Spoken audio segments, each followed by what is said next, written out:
Hi, this is Roger, thanks for dropping by. Let's see if I can get through this without a coughing fit, or a sneezing fit, or my eyes streaming, or my nose.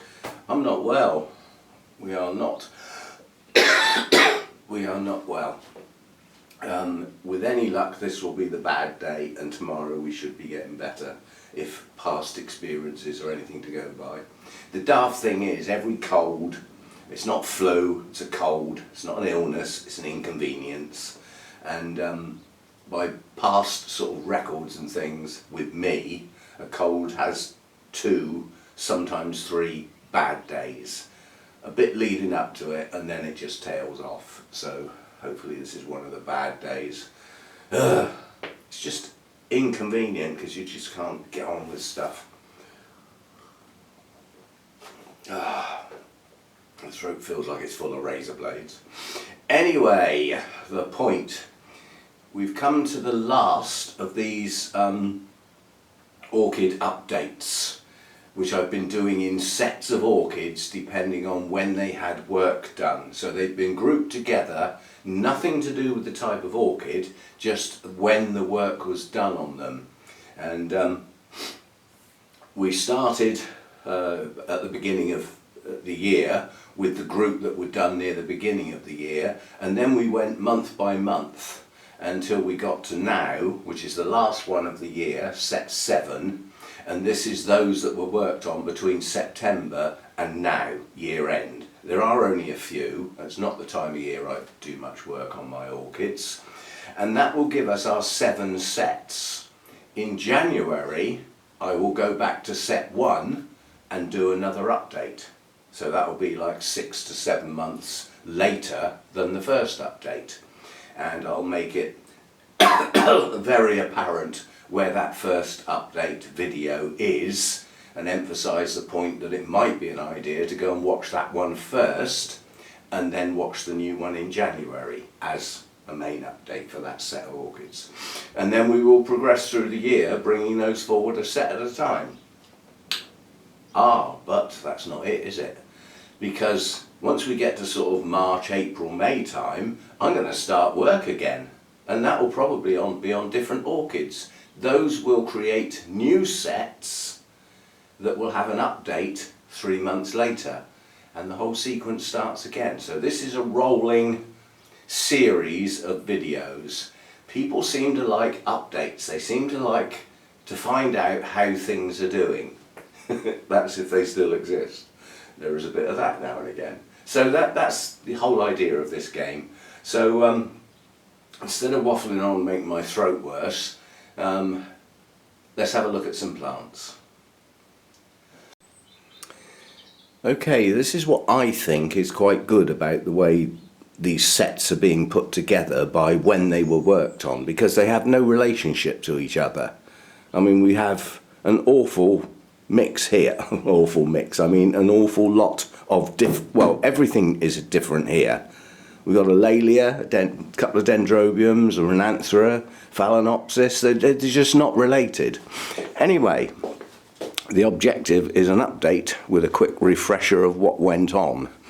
Now the first one on the list, this was worked on the 6th of the 9th, and at the time some older parts of the plant were taken off, and it ended up being split into 2 because of the way the leads were working. Now this piece here is not growing. It's got very few roots. It has got some, but they're not really active, and they're certainly not growing.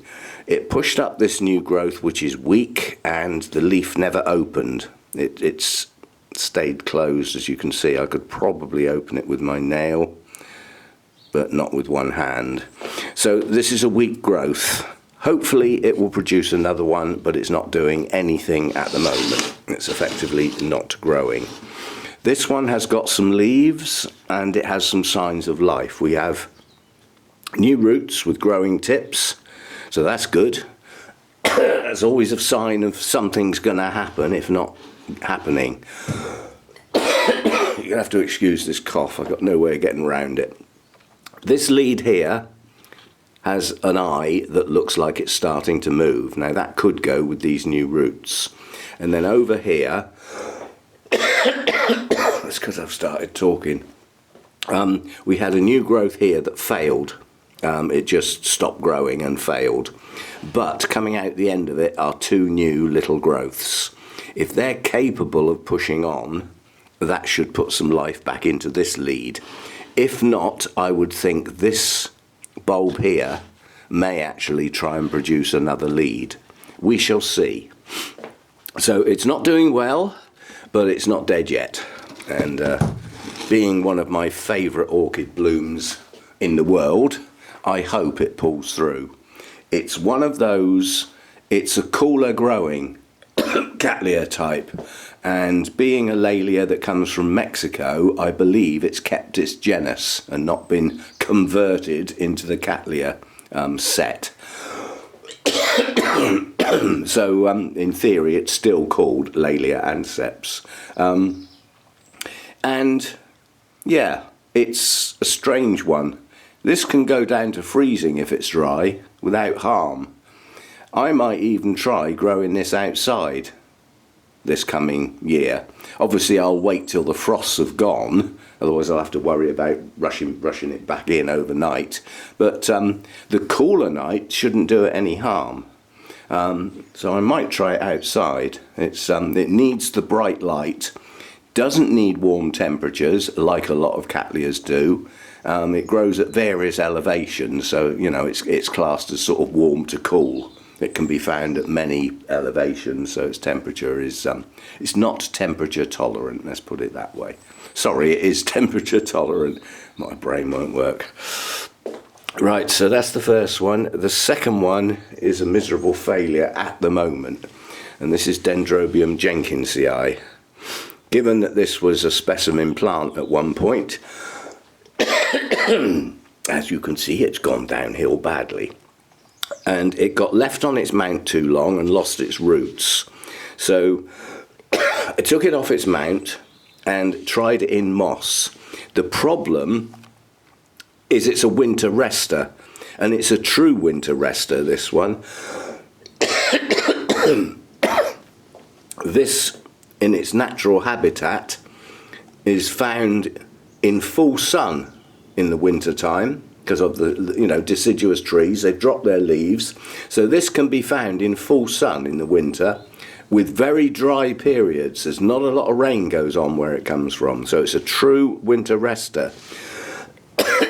So having it sitting in damp moss is not the best of ideas, but it's shriveled so badly and there's so few roots on it.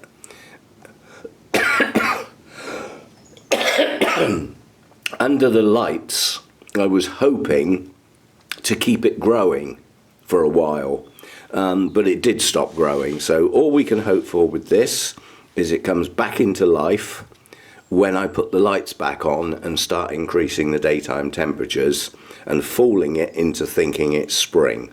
Maybe it'll produce some new growths.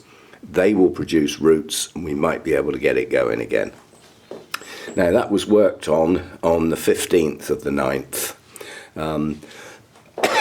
So obviously there'll be a video around that time which shows this one coming off its mount and getting ripped to pieces and an attempt to get it to grow again.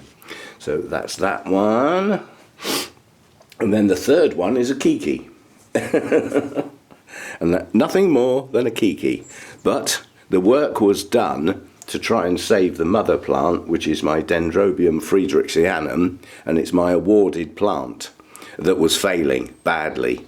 And it had one reasonable Kiki on it, and I thought, well, let's get the Kiki off, set that up as a separate plant, and try and do something with the main plant, which hasn't had anything done with it yet.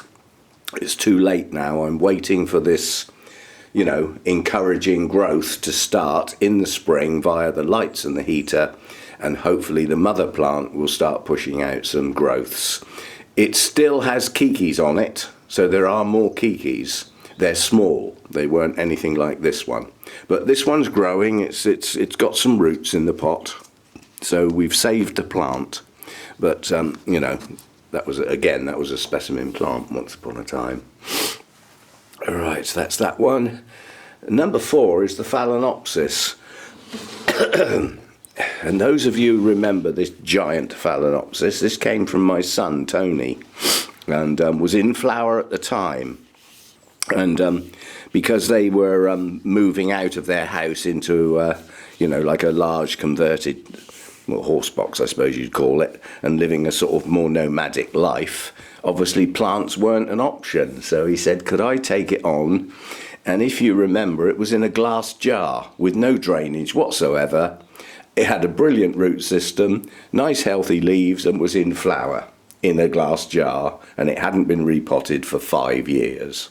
So anyway, we smashed the glass because it wouldn't come out, and saved most of the roots.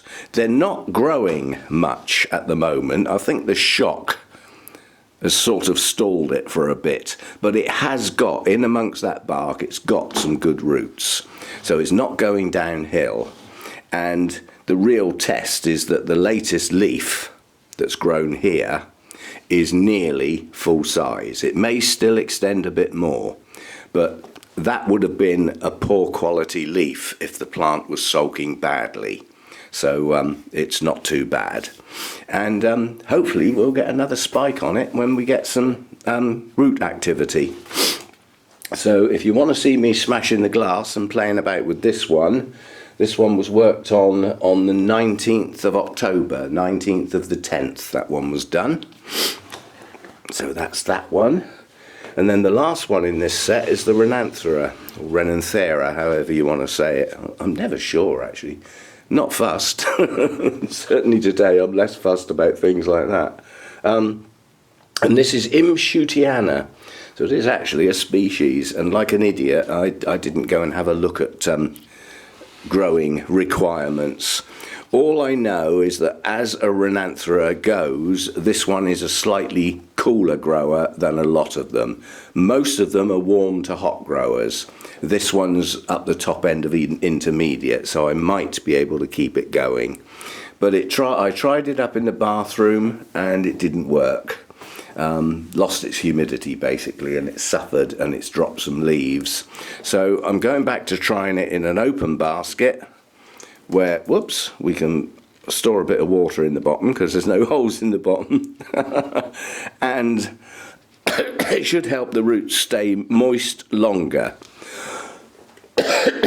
Now, that's not going to do much until we get our induced spring and we start increasing the day lengths and the temperature.